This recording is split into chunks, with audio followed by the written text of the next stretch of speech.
कांग्रेस नेता सचिन पायलट मीडिया से हुए रूबरू। मौजूदा सरकार आंकड़ों का खेल न करे पायलट। जातिगत जनगणना कराने की कांग्रेस की मांग कायम है।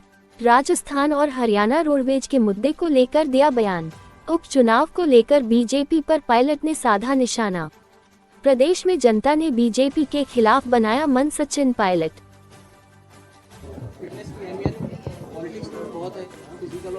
मुझे खुशी है कि आज राजेश जी इनके साथियों ने एक फिटनेस सेंटर यहाँ पर खोला है जयपुर के लिए, और बड़ा एडवांस और आधुनिक यहाँ पे इक्विपमेंट लगाए हैं। मैं उम्मीद करता हूँ कि बहुत सारे लोग इसका फ़ायदा लेंगे और हर वॉक ऑफ लाइफ में अपनी सेहत का, अपनी हेल्थ का ख्याल रखना बहुत ज़रूरी है, और ये उस दिशा में बहुत लाभदायक साबित होगा, मैं ऐसा विश्वास करता हूँ। सेंट्रल गवर्नमेंट सेंसस 2021 में होनी थी, उसको अब 2025 में कंडक्ट कराने जा रही है, और सरकार का कहना है कि अब हर 10 साल का साइकिल 2035-45 इस तरीके से चलेगा। सरकार की मंशा हमेशा आंकड़ों को दबाने की है। इस सरकार ने लगातार सारे आंकड़ों को जनता के सामने प्रस्तुत नहीं किया है, चाहे वो बेरोजगारी के आंकड़े हों, चाहे वो भुखमरी के आंकड़े हों, गरीबी रेखा के आंकड़े हों। अपना प्रचार करने के लिए नारे देते हैं, लेकिन जो एनएसएसओ के आंकड़े हैं या जो भारत सरकार के जो स्टैटिस्टिक्स डिपार्टमेंट के आंकड़े हैं वो अभी तक सामने नहीं आए हैं। सेंसस को उन्होंने जानबूझ के पोस्टपोन किया है कोविड का बहाना देकर, लेकिन मुझे लगता है कि सरकार को बहुत जल्द, हमारी पार्टी हमेशा बोलती है कि हमने सेंसस करना चाहिए, कास्ट सेंसस करना चाहिए, लेकिन भारत सरकार ने सेंसस करना तो दूर, गिनती करना बंद कर दिया, और जो आंकड़े हमारे पास अवेलेबल हैं उसको भी प्रकाशित नहीं कर रहे हैं।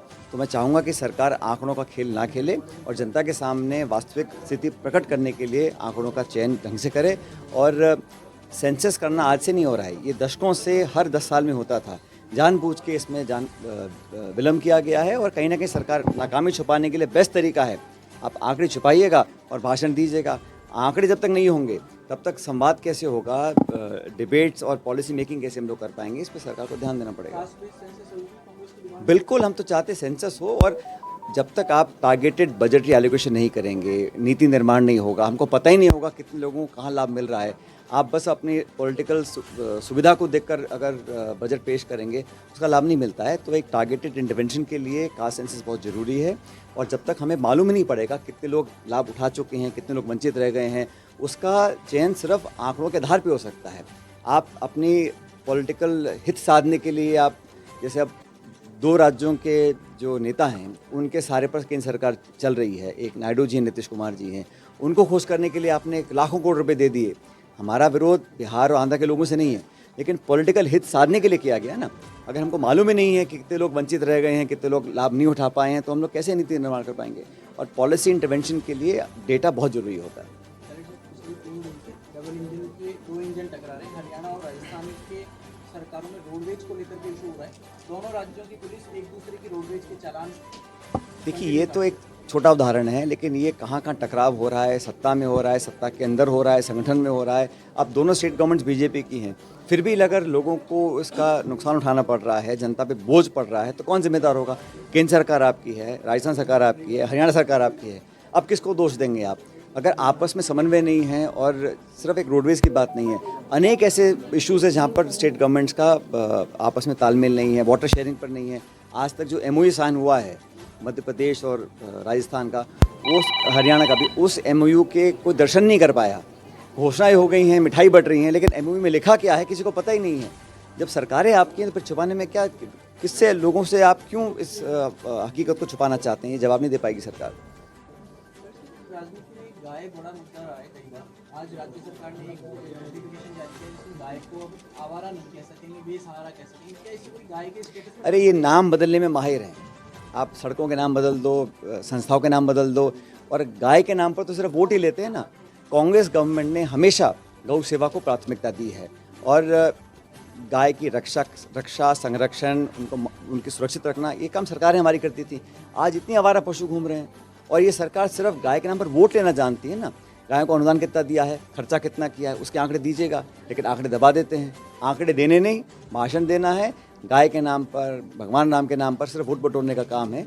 अंत में लोग इससे थक जाएंगे, और थक चुके हैं। आज पूरे देश में माहौल बन चुका है, भाजपा के खिलाफ लोग मन बना चुके हैं। अब तो उल्टी गिनती चालू हो चुकी है, 29 की, लोकसभा की बता रहा हूँ। और राहुल गांधी जी ने नेता प्रतिपक्ष होने के बाद जिस तेवर में सरकार की जवाबदेही तय की है, सवाल पूछे हैं और अकाउंटेबिलिटी मांगी है, वो सरकार दे नहीं पा रही है। और मैं ऐसा मानता हूं कि इंडिया अलायंस और कांग्रेस हम सब मिलकर चुनाव लड़ रहे हैं।